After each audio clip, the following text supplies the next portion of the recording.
நண்பர்களுக்கு வணக்கம். ஸோ பார்த்தீங்கன்னா, நேற்று திடீர்னு 10:27 பார்த்தீங்க அப்படின்னா, சுரேஷ் சந்திரா அவர்கள் ஒரு மெசேஜ் போடுறாரு. ஒரு ட்வீட் பண்ணுறாரு. ட்வீட் பார்த்தீங்கன்னா 10:45 அப்படின்னு. நம்ம நேற்றே அதாவது பழைய வீடியோலேயே சொல்லியிருந்தோம். சுரேஷ் சந்திரா அவர்கள் வந்து இந்த 2 படம், அதாவது விடாமுயற்சி, குட் பேட் அக்லி, இந்த 2லேயுமே வந்து ரொம்ப ரொம்ப இதை ப்ரொமோட் பண்ணுறதுக்கு துடியாக இருக்காருன்னு நம்ம சொல்லியிருந்தோம்.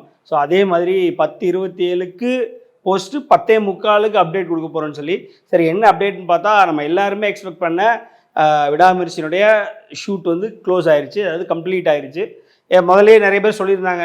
பார்த்திங்க அப்படின்னா, அந்த 3 பேர் உட்காந்துட்டு எல்லாம் தெரிஞ்ச மாதிரி சினிமாவில் இருக்கிற இன்ஃபர்மேஷன் எல்லாமே ரொம்ப தப்பாக இது வரைக்கும் எந்த ஒரு முகாந்திரம் இல்லாமல் கொடுத்துட்ருப்பாங்க. அவங்களாம் என்ன சொன்னாங்கன்னா, ஹைதராபாத்தில் ஷூட் இருக்குன்னு சொன்னாங்க. ஆனால் நம்ம சேனலில் நம்ம தெளிவாக சொன்னது என்னென்னா, இதோட ஷூட் முடியுதுன்னு சொன்ன மாதிரி. ஆனால் இன்னும் ஒரு வாரம் தள்ளுன்னு நினச்சோம்.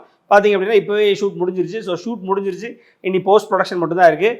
பிபி பொறுத்த வரைக்கும் பார்த்திங்க அப்படின்னா ஆல்மோஸ்ட் வந்து 3 ஸ்கெடியூல்குள்ளது முடிஞ்சிருச்சு.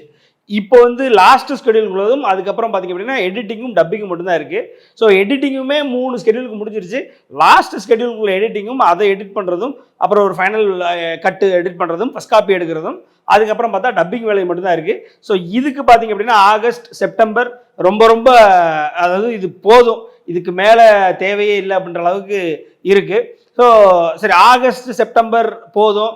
இப்போ அக்டோபர் 10 ரிலீஸா இல்லை அக்டோபர் எண்டு, அதாவது பூஜா ஹாலிடேஸ் ரிலீஸா அப்படி இல்லைனா தீபாவளி ரிலீஸான்றது தான் அடுத்த பிக் கொஸ்டின். ஸோ அதுவும் பார்த்திங்க அப்படின்னா நம்ம சேனலில் என்ன சொல்லியிருந்தோம் அப்படின்னா, டிசம்பருக்கு தள்ளி போகிறதுக்கான வாய்ப்பு இருக்குன்னு சொல்லியிருந்தோம். பட் ஆனால் இப்போ ரீசெண்டாக, அதாவது நேற்று இது வந்ததுக்கப்புறம் இன்னைக்கு காலையில் ஒரு இன்ஃபர்மேஷன் கிடச்சிது.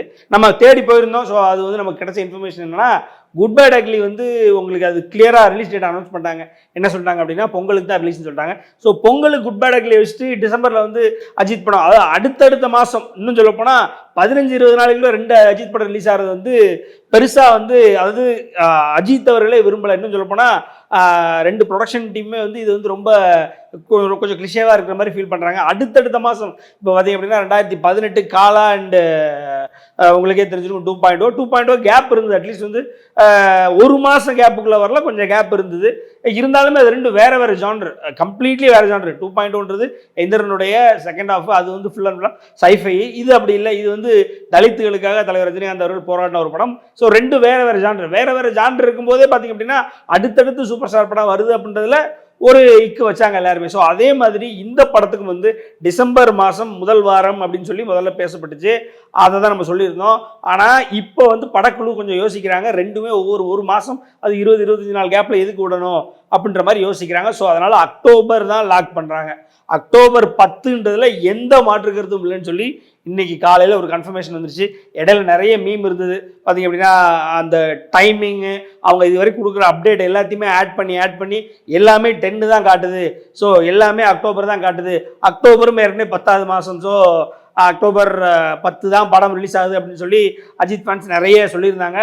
ஸோ அதுதான் உண்மையாயிருச்சு. அக்டோபர் 10 விடாமுயற்சியினுடைய படம் ரிலீஸ். இதில் எந்த மாற்று கருத்தும் இருக்க போகிறதில்ல. அதே மாதிரி அக்டோபர் கடைசியில் பார்த்திங்க அப்படின்னா நம்ம தலைவருடைய வேட்டையை இறங்குது. ஸோ இது பார்த்திங்க அப்படின்னா இதுக்கு நடுவில் ஒரு சின்ன வேலை வந்து நமக்கே தெரியும், அமரன் படம் வருது. இது அமரன் படம் வந்து பிளான் பண்ணி தான் தீபாவளிக்கு இறக்குறாங்க அப்படின்ற மாதிரி சும்மா இன்றைக்கி வந்து ஒரு கிடைச்ச இன்ஃபர்மேஷன் என்னென்னா, அதாவது RK5 ராஜ்கமல் ஃபில்ம் இன்டர்நேஷனல் தான் வந்து அமரன் ரிலீஸ் பண்ணுறாங்க. இது வந்து அவங்க பிளான் பண்ணி வேட்டையனுக்கு ஆப்போசிட்டாக சிவகார்த்திகேயனை களை இறக்கி அதன் மூலிமா வேட்டையனுக்கு வந்து ஒரு வேட்டையனை டிகிரேட் பண்ணுன்றதான் அவங்களுடைய நோக்கம் அப்படின்ற மாதிரி சொல்லியிருந்தாங்க. அது உண்மையோ பொய்யோ, பட் ஆனால் இதில் ஏதோ ஒரு கான்மென்ட் வேலை நடந்திருக்குன்றது உண்மை. என்னென்னா, சிவகார்த்திகேயன் வந்து எவ்வளோ பெரிய தலைவர் ரசிகர்னு தெரியும். இது வரைக்கும் 2 பேர் படம் மோதினதில்லை. அதுவும் இது கமலஹாசன் சிவகார்த்திகேயன் படத்தை இறக்குறாரு அப்படின்றதுனால ஆட்டோமேட்டிக்காக அவர் இதை பிளான் பண்ணி சூப்பர் ஸ்டார் ரஜினிகாந்துக்கு எதிராக அவருடைய ரசிகரையே கொம்பு செய்ய விடுறாரு அப்படின்ற மாதிரிலாம் சொல்கிறாங்க. பட் ஆனால் சூப்பர் ஸ்டார் ரஜினிகாந்தை பொறுத்த வரைக்கும் அவர் எதிர்க்காத ஆளும் இல்லை, அவர் யாரும் எதிர்க்காமல் இருந்ததில்லை. அதாவது நான் சொல்கிறது எதுக்குன்னா காம்படிஷன் சொல்கிறேன். எல்லாரு கூடயும் நம்ம காம்பீட் பண்ணியிருக்கோம், நம்ம ஜெயிச்சிருக்கோம், செஞ்சுருக்கோம். ஜெயிக்கும் பொழுது பார்த்திங்க அப்படின்னா இமாலய வெற்றி அடைஞ்சிருக்கோம், தோல்வி நமக்கு வந்திருக்கு. ஸோ அதாவது என்ன சொல்கிறது, இது வரைக்கும் போராடாமல் இருந்ததில்லை, இது வரைக்கும் வந்து போட்டி போடாமல் இருந்ததில்லை. அதனால சிவகார்த்திகேயன் இன்னும் கவின் வந்து மணிகண்டன் இருந்தாலும் நம்ம தயாராக தான் இருக்கோம். நம்ம எந்த ஒரு இதை யார் நினைச்சாலும் வந்து இது நான் வந்து சிவகார்த்திகேயனே அன்னைக்கு வந்து முதல் வந்து வேட்டையன் தான் பார்ப்பாரு. அவர் எவ்வளோ பெரிய ரஜினிகாந்த் ரசிகன்றது நம்ம சொல்லி தெரிய தேவையில்ல. அவரே நீங்கள் ஒன்றும் இல்லை, இந்த இடத்துல நம்ம முதல்ல ரிவீல் பண்ணுவோம். ஃபஸ்ட்டாக அந்த 2 பேர் படமும் ஒன்றா வந்ததுன்னா எப்படி வந்து சிவகார்த்திகேயன் வந்து ஃபஸ்ட் டே ஃபஸ்ட் ஷோ கமலாலேயோ அப்படி இல்லைன்னா நம்ம என்ன சொல்கிறது ரோகிணிலையோ இல்லை வெற்றிலையோ பார்ப்பார். எனக்கு தெரியும் அவர் வெற்றி தான் அவருடைய என்ன சொல்கிறது ஆத்மார்த்தமான அவருக்கான தேட்டர் இது. ஸோ அவர் வெற்றியில் போய் ஃபஸ்ட் ஷோ வேட்டையை பார்த்துட்டு தான் 2வது ஷோ வந்து அமரனே பார்க்க போவார். இதில் எந்த மாற்று கருத்தும் இல்லை. ஸோ இது வந்து 2வது அப்டேட். ஸோ 3வது பார்த்திங்க அப்படின்னா இன்றைக்கி வந்து கபாலி 8 years ஆஃப் கபாலின்றது பார்த்திங்க அப்படின்னா ஒரு உலக சரித்திரத்தை உருவாக்கின ஒரு படம். 2007 சிவாஜி, 2010 எந்திரனுக்கு அப்புறம் பார்த்திங்கன்னா தலைவர் கொஞ்சம் உடம்பு சரியில்லாமல் போயிடுச்சு. 2011 காலகட்டத்தில் உடம்பு சரியில்லாமல் போய் ஏறக்குறைய சிங்கப்பூர் போயிட்டு உயிரோட வந்ததே பெரிய விஷயம்னு சொல்லி அவர் உயிரோட மறுபடியும் திருப்பி இந்த சென்னைக்கு வந்தனால இன்றைக்கு வரைக்கும் இந்த டே ஆஃப் ரீசரக்ஷன், அதாவது உயிர்த்தெழுந்த நாள் அப்படின்னு சொல்லி கொண்டாடுவோம். இது வந்து அமிதாப் பச்சன் அவர்களுக்கு தலைவருடைய இந்த படம் கூலி இருக்குல்ல, அதுக்கு முன்னாடி அமிதாப் பச்சன் நடித்த கூலி படத்தில் அவரும் இப்படி தான் ஒரு பெரிய ஆக்சிடென்ட் ஆகி அந்த கூலி செட்டில் வச்சு ஒரு ஃபைட் அப்போ ஒரு ஸ்டண்ட் அப்போ ஆக்சிடென்ட் ஆகி உயிரோட திருப்பி வருவாரான்ற அளவுக்கு மறுபடியும் ஒரு 6 மாதம் கழிச்சு பிப்ரவரி மாதம் போல் வந்தார். ஸோ அந்த மாதிரி தலைவர் உயிரோட வருவாரான்னு நினச்சி வந்தது வந்து 2011. அதுக்கப்புறம் பார்த்தீங்கன்னா அவர் கோச்சரியா கொஞ்சம் சரியாக போகல, லிங்கா கொஞ்சம் சரியாக போகல. சரி மறுபடியும் அவர் ஒரு கம்பேக் கொடுக்கணும்னு கிட்டத்தட்ட 5 வருடம் வெயிட் பண்ணி 2016 வந்தது கபாலி வந்து கபாலியினுடைய வெற்றியை நம்ம சொல்லவே தேவையில்லை. ஏன்னா அந்த படம் எடுத்தது வந்து மலேசியாவில் முழுக்க மலேசியாவில் எடுக்கப்பட்ட படம். மலேசியாவில் அவர் கிடைத்த வரவேற்பு பார்த்து இந்தியா முழுக்க, அதாவது இந்தியன் பேப்பர்ஸில் ஃபுல்லாமே எழுதுனாங்க, இந்தியன் நியூஸ் சேனல்ஸில் ஃபுல்லாமே அதை பற்றி பேசினாங்க.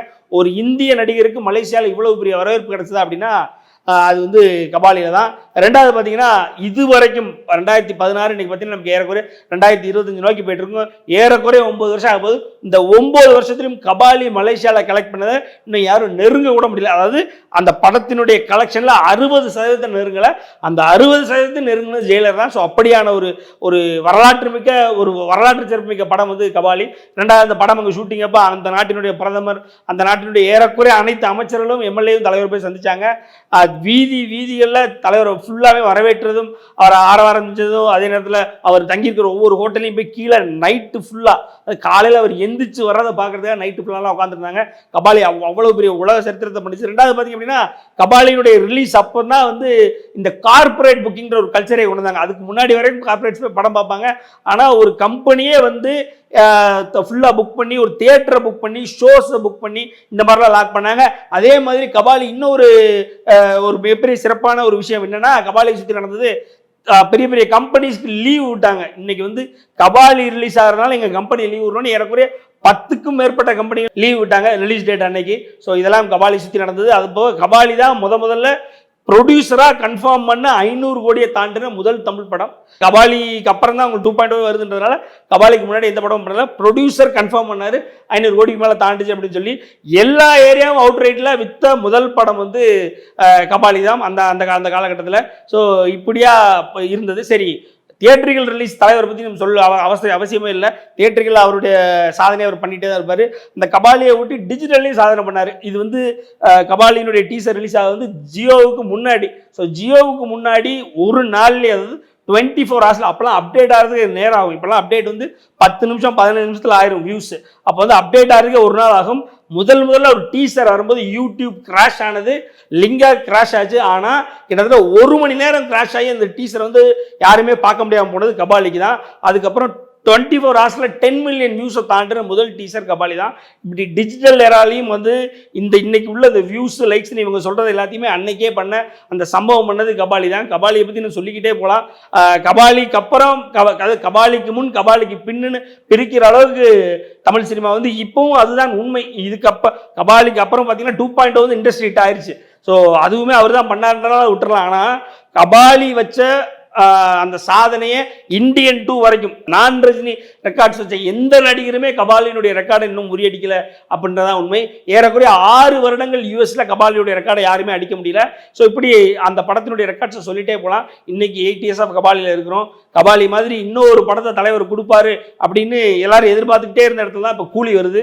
கூலி கண்டிப்பாக ஒரு பாஷா, ஒரு கபாலி, அதுக்கு முன்னாடி ஒரு முத்து, இதெல்லாம் என்ன பண்ணுச்சோ ஒரு மன்னன், இதுக்கு மேலே கண்டிப்பாக கூலி வந்து ரெக்கார்ட்ஸ் வைக்கின்றதுல எந்த ஒரு மாற்று கருத்தும் இல்லை. சொன்ன மாதிரி முதல் 500 கோடி எப்படி கபாலியை வச்சு தலைவர் அடித்தாரோ அதே மாதிரி முதல் 1000 கோடியை கூலியை வச்சு அடிப்பாருன்றதுல எந்த மாற்று கருத்தும் இல்லை. அந்த படம் வந்ததுக்கப்புறம் நான் சொல்கிறேன், weekend collection, first weekend collection 450-500 கோடியை தாண்டும். இதுதான் உண்மை. இதே மாதிரி முதல் 320 கோடியை தாண்டினது வந்து கபாலி. அது போய் அதுக்கப்புறம் 600 கோடி வரைக்கும் போச்சு. அதுக்கப்புறம் ட்ராக் பண்ணல, ஏன்னா கார்பரேட் ப்ரொடியூசர் கிடையாது, தானு தான், ட்ராக் பண்ணல. ட்ராக் பண்ணி தான் அந்த நம்பர்ஸ் அப்பவே வெளியில் வந்திருக்கும். இப்போ எப்படி ரெட் சில்லிஸ் வந்து ஷாருக்கானுடைய படங்களை வந்து week and week, day and day track பண்ணுறாங்களோ, கூலியை வந்து சன் பிக்சர்ஸ் அந்த அளவுக்கு ட்ராக் பண்ண முடிவு பண்ணிட்டாங்க. ஸோ ட்ராக் பண்ணி அந்த படம் 1000 கோடி தாண்டுற வரைக்கும் விட மாட்டாங்க. எல்லா ஏரியாவும் அவுட் ரேட்டில் செல் பண்ணுறதுக்கு இப்போவே அவங்க வந்து டிஸ்ட்ரிபியூட்டர்ஸ் எல்லாம் பேசிட்டாங்க. அண்ட் அது போக அவங்க தான் ஓன் சேட்டலைட் ரைட்ஸ் வாங்க போகிறாங்க.